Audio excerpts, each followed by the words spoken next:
Co jest dla mnie bardzo cenne, te osoby przychodzą i mówią, nauczyłem się czegoś dzisiaj. Ja już mam inne nastawienie, ja chcę działać, ja chcę szukać swojej drogi. Poza tym, że pomagałem i byłem częścią projektu, to i też się czegoś nauczyłem. I to jest dla mnie najważniejsza wartość tego, jeżeli ktoś korzysta z tego naszego wolontariatu, korzysta z naszych projektów, z naszej wiedzy, z naszego doświadczenia. Witam Was w studio Fundacji Rozwoju Systemu Edukacji, w studio, w którym nagrywamy program Dobre Pytanie.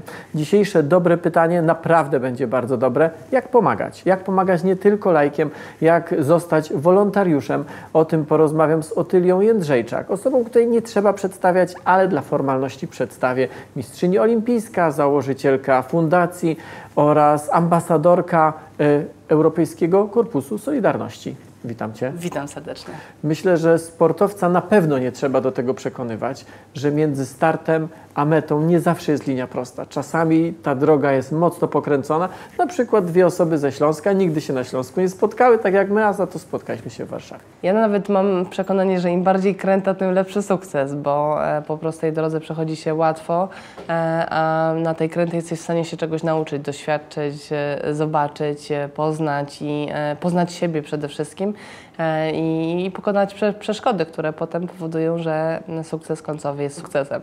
Na pewno jest tak, że przynosi więcej satysfakcji. Rzeczy, które, nawet duże rzeczy, które przychodzą łatwo, w zasadzie nie przynoszą nam większej radości, a te, które są okupione i krwią, i łzami, i potem rzeczywiście to mocno doceniamy. Tak, zdecydowanie tak jest. Że I to znowu w sporcie, i to znowu sportowcy wiedzą o tym chyba najlepiej. Tak, sportowcy wiedzą o tym doskonale, no bo jeżeli mamy coś pokonać, kogoś pokonać, z kimś wygrać, no to musimy włożyć do tego bardzo dużo pracy, nie tylko psychicznej, ale i przede wszystkim fizycznej, być przygotowanym pod każdym aspektem, pracować z ludźmi, ta nauka pracy z ludźmi, to są te wartości, których się uczymy w sporcie, ale które są niezwykle przydatne potem też w życiu. Ty chcesz teraz to przekazywać innym, korzystając z tych doświadczeń, chcesz pomagać innym.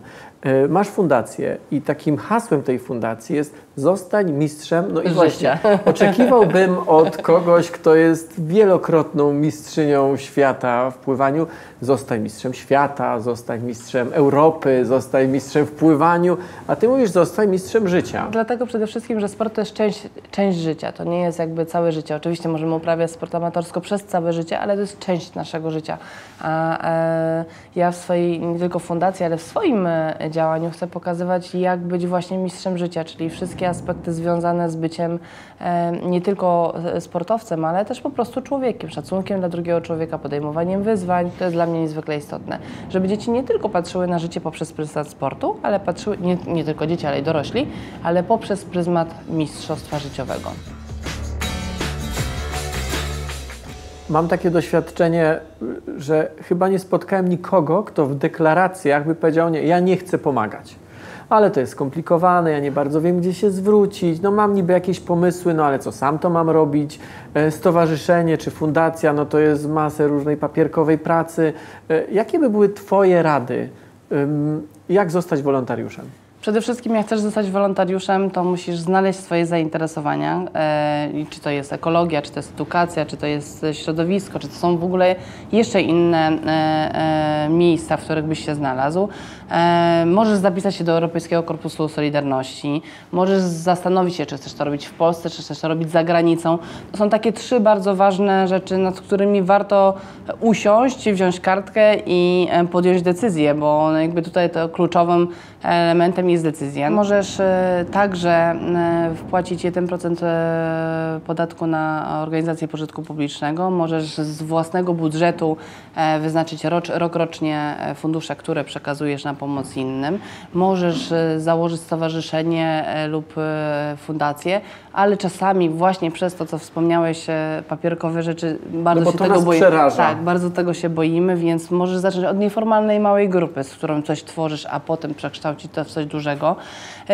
Więc to są takie formy działania pomocy. Możesz pomagać także, ja mówię laikiem, bo to jest bardzo istotne, jeżeli często nie mając innej możliwości, przekażemy informację, a może ona trafi do osoby, która ma te możliwości, może pomóc właśnie w inny sposób i ten like też ma znaczenie, więc to są takie zasady, którymi możemy postępować nie tylko w wolontariacie, ale w ogóle w kwestii pomocy.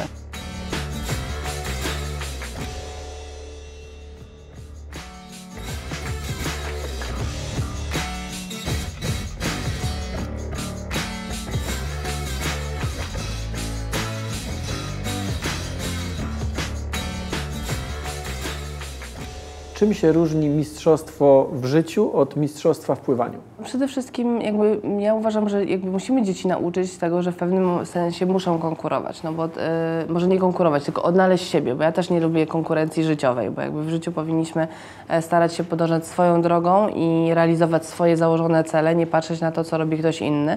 I tak samo też bardzo często jest w sporcie, bo pomimo tego, że konkurujemy na arenie sportowej, to ja sama pamiętam, jak pływałam, mówiłam sobie wprost, płyń swoim rytmem, nie patrz na rywala, to jest twój dystans, a nie dystans rywala.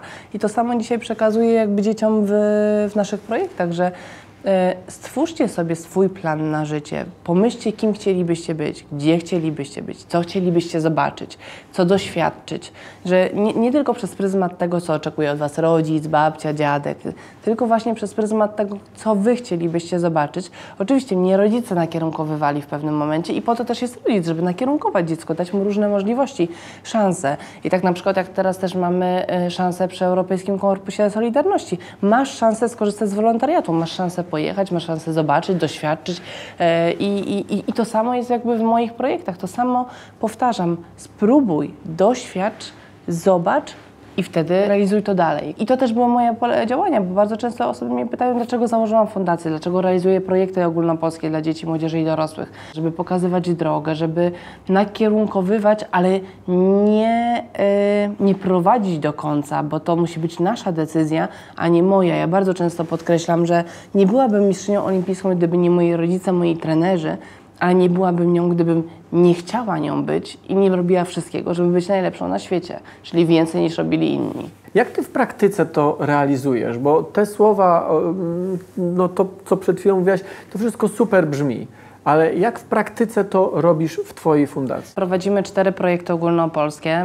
Jeden projekt to jest Otylia Swim Tour, który jest skierowany do dzieci i rodziców. Rodzice mają zajęcia z psychologiem, dietetykiem, a dzieci mają zajęcia na lądzie i w wodzie, na sali gimnastycznej i na pływalni.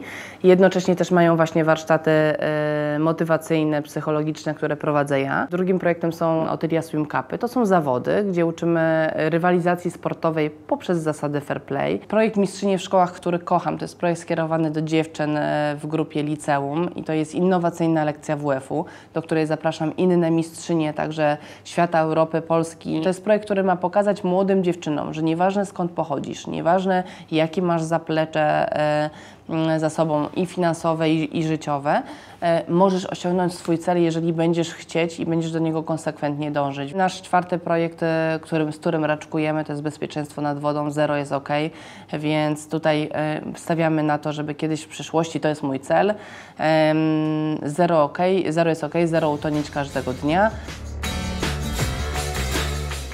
Europejski Korpus Solidarności. Jesteś w niego zaangażowana chyba jak gdyby z 2 stron. Znaczy z jednej strony rzeczywiście w sam korpus, ale z drugiej strony jako osoba, która prowadzi fundację, która pomaga, która zna wartość wolontariatu. Jak mało kto jesteś w stanie opowiedzieć o nim od środka. Co to jest, na czym to polega? Przede wszystkim ja się bardzo cieszę, że zostałam wybrana do grona osób, które mówią o Europejskim Korpusie Solidarności, o tym aspekcie wolontariatu także. U mnie w fundacji przy każdych projektach są wolontariusze, którzy z nami współpracują, uczą się działać. Jest super też przykład tego, że osoby, które były u nas, zaczynają w swoich mniejszych miejscowościach realizować podobne projekty, więc to znaczy, że ten aspekt działa. Ale Europejski Korpus Solidarności to danie szansy szansy młodemu człowiekowi między 18 a 30 lat, ja to zakładam, że to jest młody człowiek, poznania nie tylko świata, ale znalezienia swojej drogi w życiu. Bo to jest też tak, że bardzo często ja, składając życzenia urodzinowe osobom, które mają 30 lat, mówię: słuchaj, teraz zaczyna się twoje życie, bo teraz wiesz, gdzie chcesz tak? iść. Teraz wiesz, powinieneś wiedzieć, gdzie chcesz iść. I dzięki Europejskiemu Korpusowi Solidarności te osoby mają szansę być w różnych miejscach, mają szansę poznać inne osoby, nauczyć się tych rzeczy, które chciałyby spróbować w życiu. Wyjazd taki na wolontariat Europejskiego Korpusu Solidarności jest bezpłatny, czyli bardzo często obawą młodych ludzi jest to, że nie mam funduszy. On jest bezpłatny. Druga rzecz, która jest bardzo istotna, nie musisz znać języka. My też bardzo często, szczególnie w aspekcie Polski, mówimy: nie znam języka, to nie jadę. A tu właśnie wręcz przeciwnie, możesz wyjechać, nauczyć się, jednak najlepiej uczymy się języka w momencie, kiedy jesteśmy w danym kraju, w danym miejscu, więc możesz wyjechać i nauczyć się języka, nie musisz się tego obawiać, właśnie musisz mieć między 18 a 30 lat i przede wszystkim musisz chcieć. I to są 3 najważniejsze aspekty. Nie musisz być studentem, bo bardzo często też się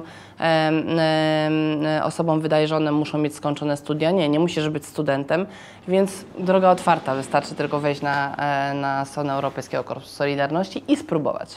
Ale to jest tak, że wybierasz miejsce, może imprezę z listy, czy sama proponujesz, gdzie chcesz jechać, co chcesz zrobić i Europejski Korpus Ci to umożliwia? To jest tak, że wchodzisz na stronę Europejskiego Korpusu Solidarności, rejestrujesz się i patrzysz na listę projektów, które możesz wybrać.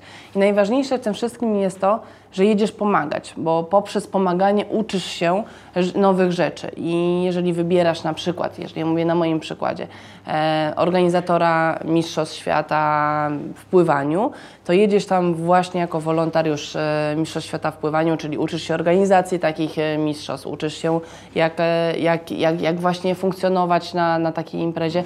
To są bardzo ważne aspekty życiowe i jednocześnie nowe doświadczenie, które zdobywasz, bo poznajesz przy tym wspaniałych ludzi. I to jest to, co najważniejsze jest w Europejskim Korpusie Solidarności, że poprzez pomaganie doświadczasz. Wspominałaś o tym, że nie trzeba za to płacić, ale chodzi o to, że się nie płaci za wzięcie udziału w tym, czy nie płaci się w ogóle, czy nie ponosi się żadnych kosztów, na przykład w trakcie trwania takiego wolontariatu. No, gdzieś trzeba mieszkać, no, coś trzeba jeść, tak? Europejski Korpus Solidarności pokrywa koszty przelotu, pokrywa koszty życia i także otrzymujesz, jakby tak powiem, takie stypendium, które pozwala Ci w tym miejscu żyć i funkcjonować, jednocześnie właśnie wykonując swoje zadania, które są Ci przydzielone przez osobę nadzorującą dany projekt. Na jak długo możesz pojechać? Możesz wyjechać między 2 a 12 miesięcy w dane miejsce do danego projektu. Przede wszystkim możesz wybrać projekt, który pasuje do Ciebie, czyli może być on związany z ekologią, z edukacją, ze środowiskiem, jakby mówimy środowisko, to mówimy też o zwierzętach, więc szukasz projektu, w którym Ty się będziesz dobrze czuł i w którym będziesz mógł pomagać, realizować cele i jednocześnie się uczyć. Ale po powrocie jesteś do czegoś zobowiązana? Jedziesz przede wszystkim, aplikujesz, jedziesz, uczysz się, doświadczasz, wracasz. I teraz od Ciebie będzie zależało, czy wykorzystasz tą wiedzę i przekażesz ją innym, czy po prostu zostaniesz z nią sam. Więc jakby ja wierzę w to, że osoby, które jadą, dowiadują się czegoś, wracają i będą wracały i przekazywały tą wiedzę dalej, czy realizując różne projekty w kraju, czy szukając kolejnego miejsca właśnie może do wykorzystania tego doświadczenia, bo są przecież organizacje, które działają na terenie kraju i do których możesz zawsze dołączyć z tą wiedzą i doświadczeniem. Fundacja Rozwoju Systemu Edukacji od ponad 25 lat zmienia oblicze polskiej edukacji. Jest jedyną w Polsce instytucją z tak ogromnym doświadczeniem w zarządzaniu międzynarodowymi programami edukacyjnymi. Fundacja pełni rolę Narodowej Agencji Programu Erasmus+ oraz Europejskiego Korpusu Solidarności. Europejski Korpus Solidarności jest nową inicjatywą Unii Europejskiej. Umożliwia on młodym ludziom udział w projektach społecznych z zakresu wolontariatu i rozwoju zawodowego realizowanych w kraju oraz za granicą. Czy u Ciebie ta chęć pomagania innym, ona pojawiła się wtedy, kiedy nie wiem, zaczęłaś mieć więcej czasu, bo postanowiłaś zawiesić karierę sportową?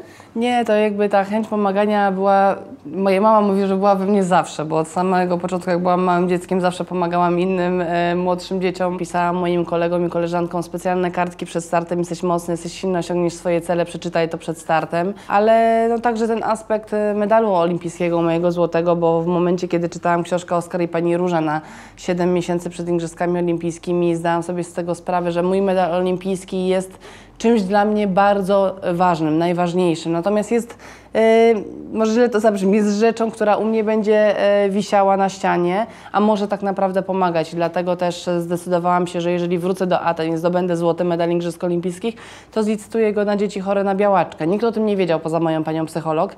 I w momencie, kiedy dotknęłam ściany, zobaczyłam na tablicy, że jestem pierwsza, że wygrałam, wyszłam, powiedziałam mojemu trenerowi, powiedziałam dziennikarzom, że tak, ten medal jest będzie oddany na aukcję na dzieci chore na białaczkę. Złoty medal został zlicytowany za 257 000 złotych i była to część wkładu do oddziału dla rodziców przy Szpitalu Hematologii i Onkologii we Wrocławiu, który nieraz odwiedzałam i który zawsze dawał mi tą ponowną energię do działania i pomagania, i dlatego także fundacja. Trochę o tym wspomniałaś, ale ja na koniec jeszcze o to dopytam. Czy Twoje doświadczenie życiowe już z tego okresu jak gdyby posportowego, czyli związanego z fundacją, czy Ty potwierdzasz to, że jak gdyby dobro pączkuje? To znaczy, jeżeli spotykasz ludzi, którzy chcą jako wolontariusze pracować razem z Tobą, to wiedza, którą zdobywają, ona pączkuje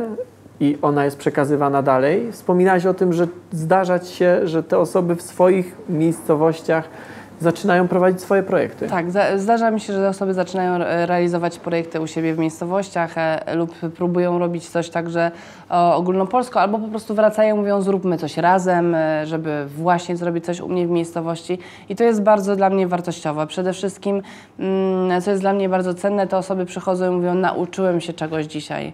Ja już mam inne nastawienie, ja chcę działać, ja chcę szukać swojej drogi. Poza tym, że pomagałem i byłem częścią projektu, to i też się czegoś nauczyłem. I to jest dla mnie najważniejsza wartość tego, jeżeli ktoś korzysta z tego naszego wolontariatu, korzysta z naszych projektów, z naszej wiedzy, z naszego doświadczenia, bo chyba to jest najcenniejsza rzecz. Jeżeli widzisz efekt, ja to też odbieram, że ja jestem świadoma tego, że nie każdy nauczy się tego wszystkiego, co ja bym chciała przekazać, ale jeżeli zapamięta choć jedną rzecz, jedno zdanie, które wpłynie na niego później przez życie, to znaczy, że to nasze spotkanie miało niezwykłą wartość. I nie tylko wolontariusz, ale także uczestnik.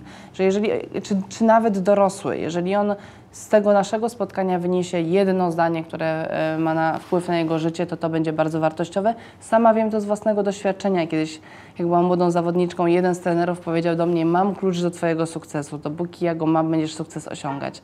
Przez 15 lat mojej kariery przychodziłam do niego i go pytałam: ma trener klucz? Ma trener klucz? Jak kończyłam karierę sportową, ten klucz mi przekazał. I dzisiaj ja właśnie ten klucz przekazuję innym osobom, mówiąc im: ja mam klucz do Waszego sukcesu, ale od Was będzie zależało, czy ten sukces osiągniecie. Dzisiaj było bardzo dużo dobrych odpowiedzi. Jeżeli macie jeszcze inne dobre pytania, bardzo proszę, zachęcam do napisania ich w komentarzu. Proszę też o subskrypcję i o udostępnianie tego materiału wideo.